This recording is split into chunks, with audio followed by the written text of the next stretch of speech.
on the Mosley Show on Rogue Media Network, starting just a little bit late today because I have been at the first public appearance of Art Briles in a decade since he was fired at Baylor, and it was at the Texas Sports Hall of Fame.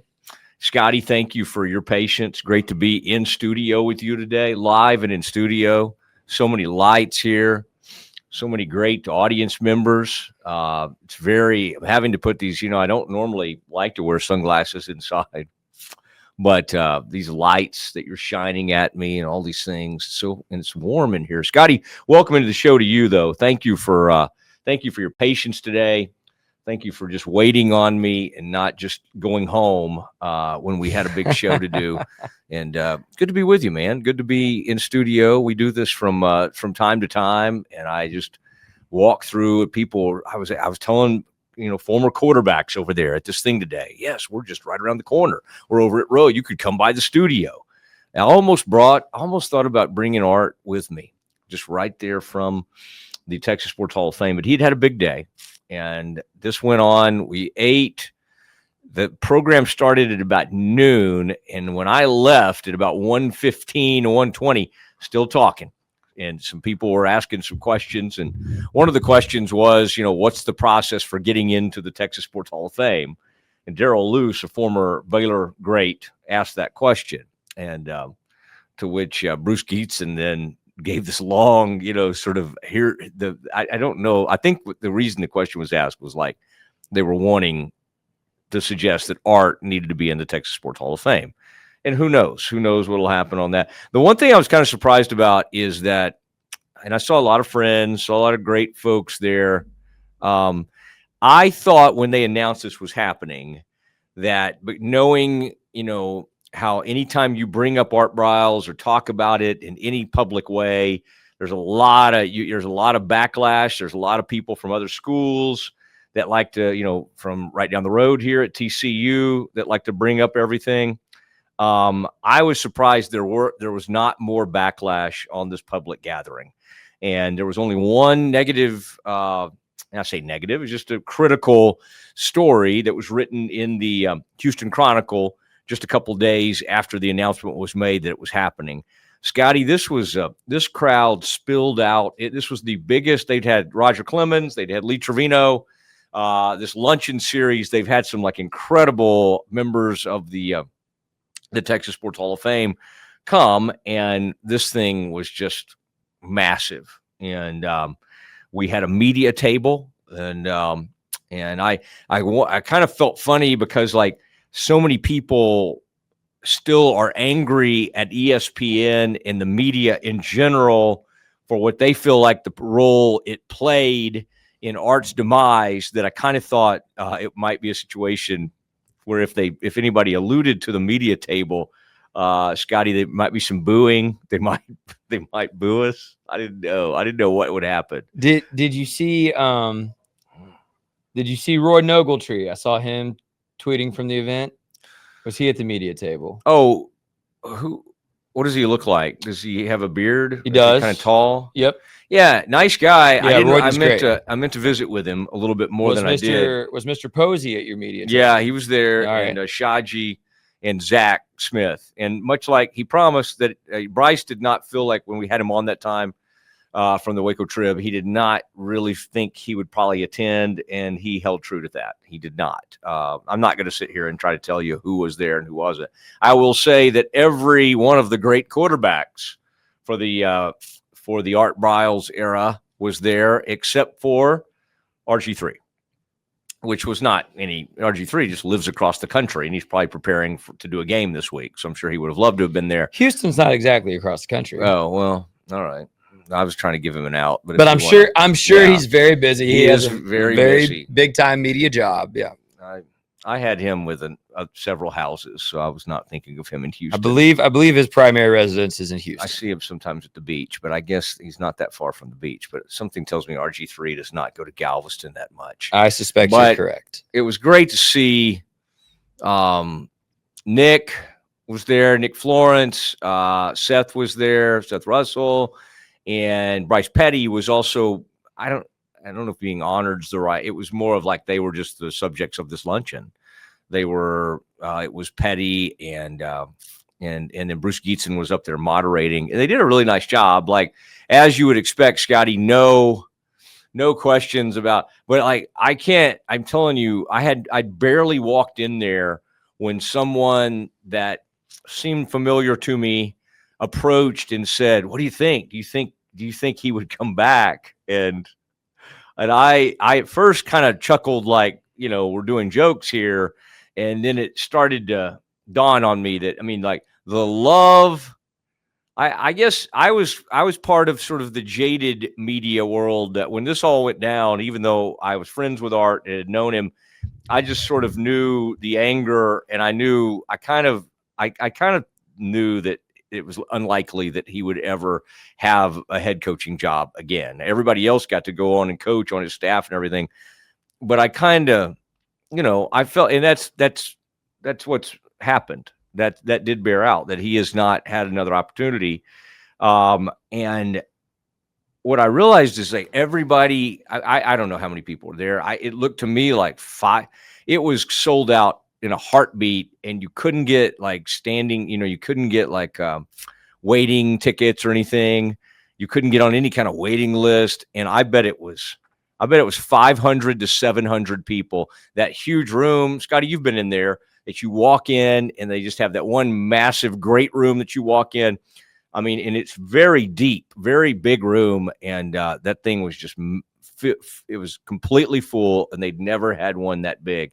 I talked to Jay Black on the way out. He's the executive director of the Texas Sports Hall of Fame, and good guy. And it was interesting because I was trying to view it more from a media. I was sitting back at the media table, and so sort of trying to take it in as like okay, this is kind of a news event, that this guy hasn't been here in like 9 or 10 years. And this is feels like kind of a big moment.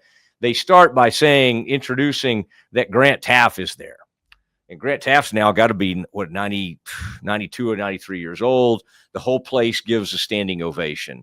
When they brought Art Briles out, like it was the kind of ovation that you would have anticipated. It was crazy. And it just reminded me again, you kind of move on with your life, and you have these new coaches, and you have new people that come in, the whole Baylor administration.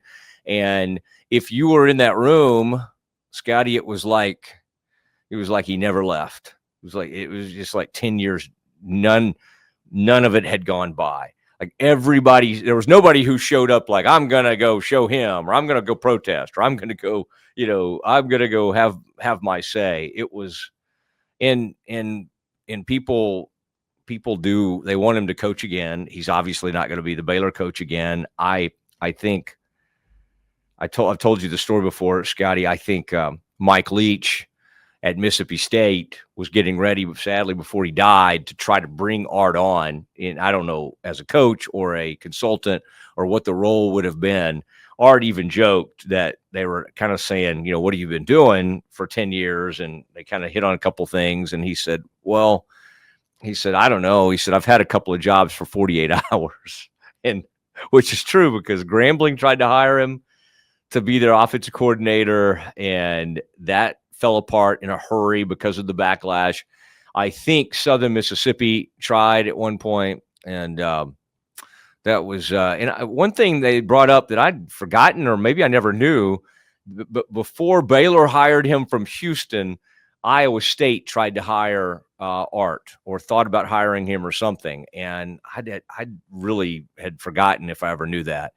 But they went down memory lane and talked about coming to Baylor and those teams, and there was a whole table full of guys from the 13 and 14 teams, and he sat there and he talked about every one of them, and he told stories. And other than having white hair and kind of having a little bit of an older look about him, he sounds exactly the same. Everything about him is exactly the same. And Scotty, you couldn't help but being in that room sort of transformed. Like I would sometimes kind of take off my journalist hat, and he would say something. He had a couple of really funny lines, And I would find myself chuckling or laughing. And I looked at a couple of the news people at the table, and they were just like stone faced. And I thought, okay, it's just interesting how people view him in the situation when they weren't here with us, right? When they weren't here through those years. And but man, he also talked about, Scotty, that story when Texas was thinking about trying to hire him before they hired Charlie Strong. And he basically said if they had have won that Fiesta Bowl, he probably would have gone ahead and become the head coach, University of Texas. They were going to send somebody out there to talk to him.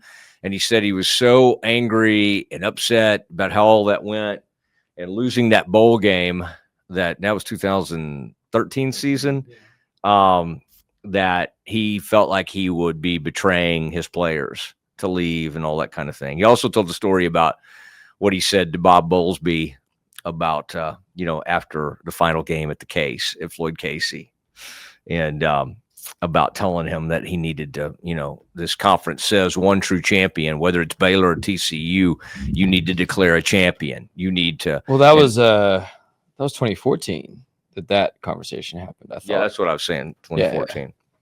Yeah. But yeah, after, because Baylor, obviously, that was the TCU and Baylor season where Baylor beat them 61-58, and everybody remembers them being up on the podium, and Bob Bowlesby was up there giving them the co-championship trophy, and Phil Bennett and Art Briles were both shouting at the commissioner. It was like quite a scene. And it was true. It was crazy that the Big 12 literally would not declare a single champion in the interest of trying to get the conference and again, we would have been very mad. Why would you have said TCU when Baylor beat TCU, head to head? But if they had declared one of those schools champions, I don't know if it would have mattered, because they were probably trying to put Ohio State in anyway. But it was such a cowardly moment for the conference and the commissioner. And so we did talk about some of that. It made me think, Scotty, I'm taping an interview tomorrow morning, and it made me think, like, listening to this for an hour, I'm thinking, oh my gosh, I told him I'm only going to talk I said I was only going to do this interview for 15 or 20 minutes.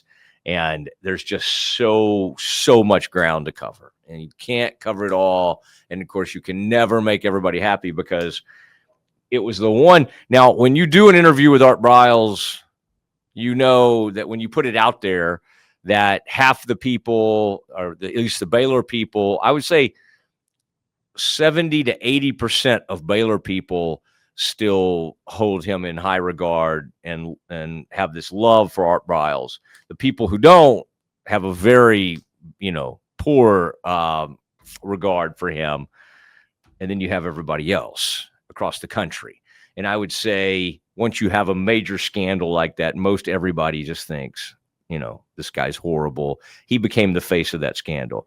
Like anything, Scotty, there's always subtlety and there's nuance to everything. And but this was not a venue or a time to, he's been raked over the coals for years and years and years. Today was a time to kind of celebrate what he meant to Baylor, all the wins, all the fun that took place. And I think that's interesting. It's interesting to watch it all, but there was almost, I don't think there was one person in there feeling like, I wondered to myself, I'm like, does anybody in here feel a little weird about any of this?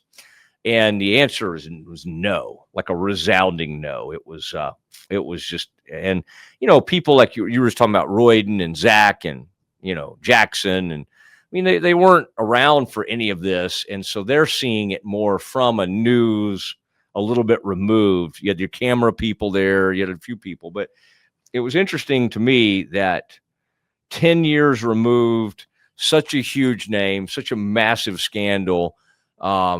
Scotty, not a single, no ESPN, no National, no USA Today. After this was a story that was in the news for years. And then there would be another thing. And then a year or so ago, there was another court case that happened in Waco. And, Baylor, there was all kinds of people involved. Art had to come to town. Others had to come into town. And today was not about any of that. And so it was interesting. And then, so Scotty, I'm hesitant to tease this too hard, because one time I had a interview lined up with this person with Texas Monthly magazine years ago, and he just didn't want to go. He didn't want to do it back then. I think tomorrow morning's interview will happen, and so we'll be able to talk about a lot of things. And I'm excited to do it, and we're gonna air that. Scotty, I would say, what, about 2:00? You think would be good? I think it'll probably end up being about 30 to 40 minutes. So we may we'll kind of let that be our featured attraction tomorrow. And we'll take care of our partners and sponsors, all of that during the 1:00 hour, the build up to it. And then we'll share this interview with you. And I think it'll be pretty special and pretty interesting on a lot of fronts. But I think it's always good, Scotty, when you get to see, it's kind of like when they celebrated the 13 and 14 teams. Like, I think people in the stadium were kind of reminded, like, those guys for a while, I think, felt weird coming around. They felt like they were attached to the scandal, even though so many of them had nothing to do with it. And so the fact that Baylor finally was able to celebrate them brought a little bit of closure and a little bit of healing in some ways. And I'm always scared to even use that word healing, because I know that the victims in these cases, that's still a process. So I don't think anybody cares about sometimes the players or the coaches and that kind of healing in the context of something so much more serious. So all that was happening today, and I kind of was on the fence about whether I wanted to go or not, but I ended up going just because I thought it would be interesting, and because I'm a longtime media guy, and when there's a story and when there's something kind of big happening, I like to be there, and so I dropped by. And so it was, but I would say the crowd skewed older a little bit, but then I say that and there were tons in fact, I had to sneak out of there, but saw my nephew, my soon to be 21-year-old junior at Baylor nephew in there taking it all in. So maybe he and some of his fraternity brothers were there taking in the historical part of this. But Scotty, it is interesting, isn't it, that 10 years, here we are, that went down in 2016. Here we are at 2025. I didn't know there would ever be a time where something, and I even had that thought today. I was looking for parking. Like, this is like basically on campus, right? I don't know if technically we would call Texas Sports Hall of Fame on campus, but literally right across the street and all that stuff it's next to, right there on University. We call that basically campus. All those buildings and everything, all the football facilities, and Art was right there.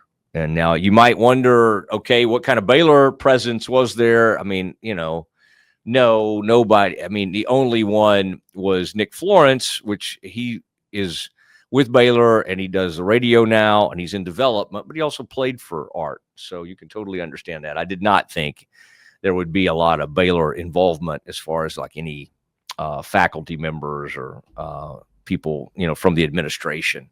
But that was about it from that. But Scotty, I would say probably, 700 people in there. And they said he was waiting to come out and backstage or whatever. And somebody said, "Hey, this is the biggest one we've ever had." And he was just like, "Wait, to see me? He did come across as the old, like, homespun. You're just reminded. And it's hard from a news standpoint, Scotty, and even, people that like us that fire off opinions. On some ways, the timing's great in terms of maybe some form of closure and letting people hear from him. And sometimes the timing's horrible because you're bringing back, and you had Grant Taft, so you have the most beloved coach in Baylor history, and although Art was close, and then maybe the greatest in terms of what he accomplished in the same room, at the same time that you have a 4-4 team, homecoming on the way, And here come the UCF Golden Knights, or whatever they call themselves now, maybe just the Knights. And it's strange. It's because I even felt like, I mean, that interview we had with Colt yesterday, Scotty, that was like, even someone that's very even tempered for the most part, or even killed, and like not going to be out there demanding somebody's firing for the, I mean, you know, kind of staying away from that. I felt like our whole conversation took place in a way that it was like, it was a foregone conclusion that Dave's gone, you know, that it's not even, there's no way he could coach himself back into this. I mean, are we, I'm trying to think where I am with this thing. Yesterday, I mentioned to him, like, could it be, it's like 50-50 win or lose on Saturday that he gets fired going into the bye week. I don't know. We thought it was horrible, though, in 2023, and he was brought back. Right now, though, Scotty, it seems to me that there is like a 10% or a 5% chance that he's the coach next year. And that feels almost too high. You agree with that? Yeah. Yeah, I think the only way he saves his job is if he wins out and Baylor somehow gets back to 8 wins. And that is just it's not going to happen. We don't know if he's even going to be allowed to go that long. Correct. Yeah. But I would think, based on everything I've heard, they really don't want to fire him until the end of the season. And, you know, if somehow he pulls off a miracle and Baylor can beat Utah and Houston, well. But I don't love this thing I keep hearing. You heard it from Colt yesterday too, though, that you're doing a lot of sighing, by the way. I don't know. Are you okay? You're talking about Dave Aranda, man. I'm just tired. I'm so tired. I was really needing to feed off your energy, and you're giving me. Lizzie, please. Michaela, give me some energy here to feed off of. Yeah, and Scotty, at some point, man, I know part of it is I don't think you're getting much sleep because you're composing a major piece. I don't know if I'm allowed to reference this, but I've mentioned it on this show. Oh, lots of coaches. 30 names. Seems excessive. It seems like, yeah. I'm covering every possible. Listen, yeah, Matt, something about me that most of my dear friends know. I don't do anything halfway. When I decide something is worth doing, I just freaking do it. And I kept thinking, well, they could call him, maybe him, and this guy would. And that's a I mean, the options are endless. I mean, Lizzie, Lizzie's a dear friend of yours. Lizzie, are you sure he doesn't do anything halfway? I feel like there's some things in his life he does halfway. Like I don't think that's an accurate statement. I think there's probably some things. I go 0 or 100 on almost everything. The problem in my life right now is I've got too many things that I'm trying to go 100 at. Well, that's the problem. All right, we just want you to save your 100. Did you get my text this morning? I sent you my my Baylor your hot board. My Baylor head coach. Yeah. Power rankings. Do we have a and by the way, there'll be much more on the Art Briles situation tomorrow to share with you. And we think it's going to be a very interesting and special show. So please stay tuned. And it's just, as you can tell, Scotty, I want to get that in the can before I really start hitting that too hard.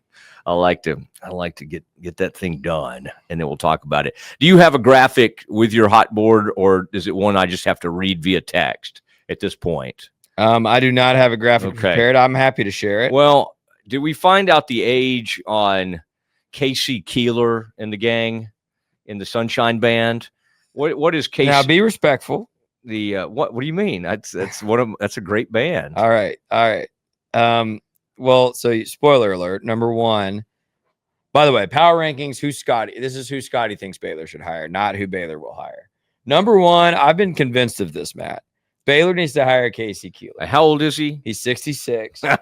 But you laugh, but listen, do you think Houston is mad that Willie Fritz is in his 60s? Oh my God. Do you think Indiana regrets hiring Kurt Signetti in his 60s? That does not matter.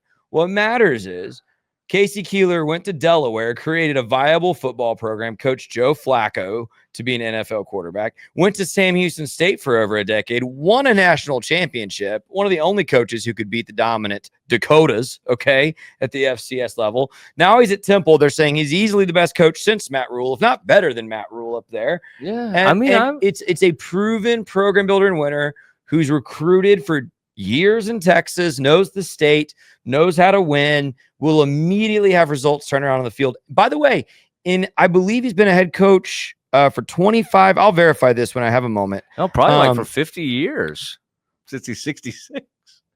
He's been a head coach since 1993 at some level of college. He has 4 losing seasons. I know, and I love the passion on his resume.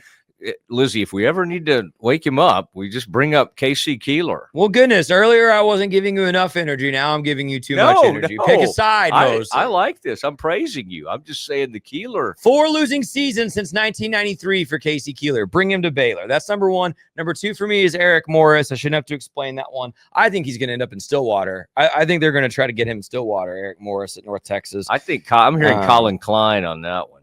Colin Klein, I've heard that rumor as well, and I've also heard that Colin Klein is content to wait at A&M another year. Where do you have? Let me skip ahead. Where do you have this Will Stein? I'd like 3rd. Yeah, he excites me a little bit. Well, so to me that would be a little more in here's the difference. Vein, if you'll just give me a moment, that would be more in the vein of like a Dillingham or Lanning type. Yeah, that's the kind of energy I'm looking for. Okay. From he's young, and he's a great recruiter. Yeah. And he's a good offensive guy. So let me push against I need offensive people. Listen, I need offensive people too. That's why Morris and Stein are very high for me. Stein's number 3 on my ranking, so I like him, Matt. Let me tell you what I don't like about him and why I would be cautious if I were Baylor to just throw him the job. Dave Aranda had no head coaching experience, and that is really what's turned out to bite you. Baylor's 3 most successful head football coaches of all time, Grant Taff, Art Briles, and Matt Rule, were all proven winners at a lower level of college football as a head coach first. I think it's important that you get back to that. So whether it's Eric Morris or Casey Keeler, I think that's why I like those kind of candidates a little more than a coordinator who's never been a head coach before. What I will give Stein is he knows Texas and how to recruit Texas. He was Jeff Traylor's offensive coordinator at UTSA when UTSA was like winning 10 games a year. So I like Stein, but I would lean towards a guy that has proven he can win as a head coach at a lower level of football than a coordinator who's never led a program purely based on what we just went through with Dave Aranda. By the way, I like him, and especially as I start to age a bit, I like a guy that's like 15 years older than I am. I root for those people. You know, a guy, 66, 18 years older. I would bet my life savings.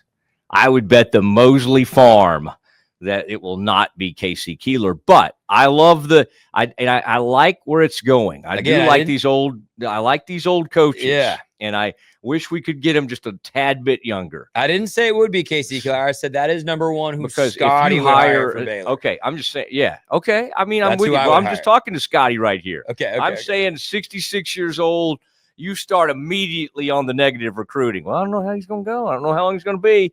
I mean, my gosh, he's almost 70. They do that like crazy. I bet they try to do it to Willie. I bet Good Times Willie runs into that too. Matt, the number 1 quarterback in the 2026 class, the number 4 player overall, is committed to Houston. It's great. He's younger. He's younger than Casey Keeler, by the way. Willie's only like 63. Oh, wow. God, those 3 years really did it. No, I'm just saying. Kurt Signetti and Willie Fritz have proven you do not have to be young to put together a tremendous roster quickly in this era of college football. By the way, if it's Casey Keeler, you know my fan dream as the China Spring kid. I think that actually also increases your odds that your OC is Sean Bell, who, by the way, is coaching Connor Wegman to his best season ever by a lot, and is also responsible for recruiting the number 1 quarterback in the country for Houston next season. I don't think Sean Bell wants to come back here. I mean, I'm serious. I think the way probably it ended, I don't think he, I think he hopefully deep down loves Baylor. I think a regime change and a promotion that he probably should have had here would mean a lot. I don't know, man. Okay, I get it because you're all fact-checked. China springed up on what? You've been fact checked. Willie Fritz is 65. Okay. I would Thank you, commenters. Thank you, Boomerly. I would not hire. I think I love Willie, but I would not hire a 66-year-old coach. I think Willie now Signetti, what he's done, to your point, the older gentleman, and I would look at this James Madison individual Chesney. also. But yeah, the only thing about they did the one time with Rule and it worked, and he had to hire all those Texas high school coaches. Your man, and Keeler has coached in Sam Houston, so he has over a decade Texas ties. Absolutely. And he just left last year. This is his first year at Temple. Man, what I want is kind of what I saw today. I think at Baylor, I just think more with Rule, he kind of had experience on both sides of the ball. I don't think you could truly call him an offensive or defensive guy. Correct. With Aranda, truly a defensive guy, which is what's going to get him fired because they're awful on defense. They're horrible, and that's his thing. He's the guy, and there's nobody else to fire. I mean, Mason Miller either left or whatever. He's gone, the O-line coach, but they're running out of people. Like that. That's another thing Aranda's done. There may be, but again, we said this yesterday. I think I said this with Colt. Like the Aranda hire never gets made. If they had ever met Aranda and saw how like whispery he was and everything, they would have never made that hire in the NIL era. That was really bad. A lot of it's like horrible luck. He's on a national championship winning team. I get it. It makes sense. I don't think anybody thought it was like some kind of horrible hire. It didn't become a bad hire until NIL showed up. And then they couldn't even capitalize on like arguably the greatest season in school history. They couldn't build on it. They're like, well, let's let Dave be Dave. We just went out and won the conference title. Let him go whisper somewhere. And it didn't go anywhere. I mean, they needed to build on that, and they never did. And all they've had since then are just little pop-ups. Last year was like, oh, had a good little moment, and that was it. So unfortunately, what's about to happen here is what's the line on this UCF game? Oh God, I think it's Baylor by 4.5, maybe 4. 5. Yeah, something like that. Man, this is going to be. Oh, one thing that I wanted to go back to what Colt said. Baylor is a favorite between 3.5 and 4.5 points. That one thing you can't do as I didn't really understand this, and Colt is tied in, so he knows. But he said that if you waited till post December 1st to do something with this coach, you could save $2.5 million. And that could come in handy somewhere. I just don't think that. I think you do have people that will step up and help with that. And that should not be a huge guiding light in making this decision. If you believe that firing him during this open week, you could still keep a lot of your class and you could get through this season, then you got to get ahead. Here's the problem, Scotty. I mean, you're putting your list together. You're putting your 30, but you're also having to put your list together for all these other teams. Yeah. You got some talented coaches on that list. On that too. And these other teams are going to start looking at them like, I like this guy. Oh, Florida's going to hire somebody, and it's not going to be Ned in the first reader. I mean, somebody's going to go get the Tulane guy. He's interesting. He's very, very interesting. Tulane, LSU, as we speak, is begging. I promise you this is happening. They are begging Saban. And since you have fallen in love with older gentlemen, this is your guy. I mean, this is the grand poobah of old men. Now, Belichick has failed as a head coach at college, but you could almost kind of see that coming, and maybe you predicted that. I know you predict a lot of these. I know. I'm trying to give credit. But Saban would win another natty if he went to Saban LSU, at LSU would be scary. Yes. Just because that's massive. I'll tell you who else. Whether it be, now I don't know if he could go back to Florida. I don't really know what his baggage there is quite like, other than people like horrible crimes on campus and things like that, and people on his team. But Urban if you don't think Urban Meyer could walk into LSU and win a national title, you've never met Urban. Now, Urban gets weird and with the underage. Well, I don't think it was underage, but just whatever weirdness. They were a lot younger than him at those bars, and he had a horrible stop in the NFL. But now those are the massive ones. You got Kiffin's there, right?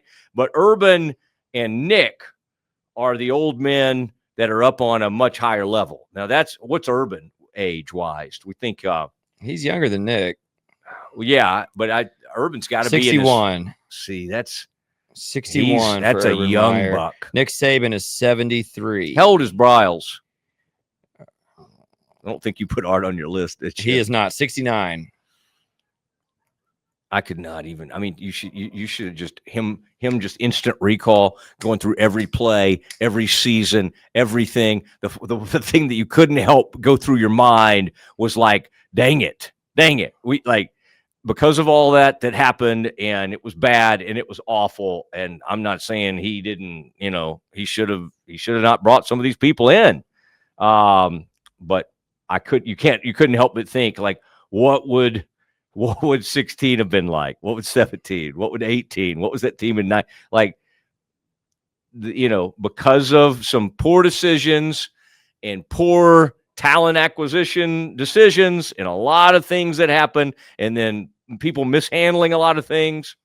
Baylor was robbed of some pretty exciting years. But hey, what everybody got today was a chance to come out and something they'd never been able to do over the past 10 years, which was to, in front of him, clap, stand up, show an appreciation and love for him. And that's fine. I think some people would be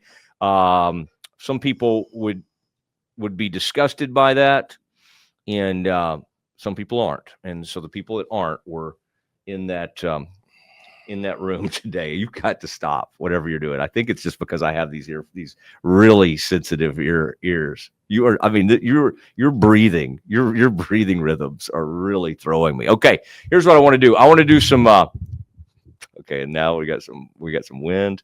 I want to do some Campus Confidential, and I want to hit some more. I like this list that you have. I also want to talk about Matt Rule, what this means for him at Nebraska.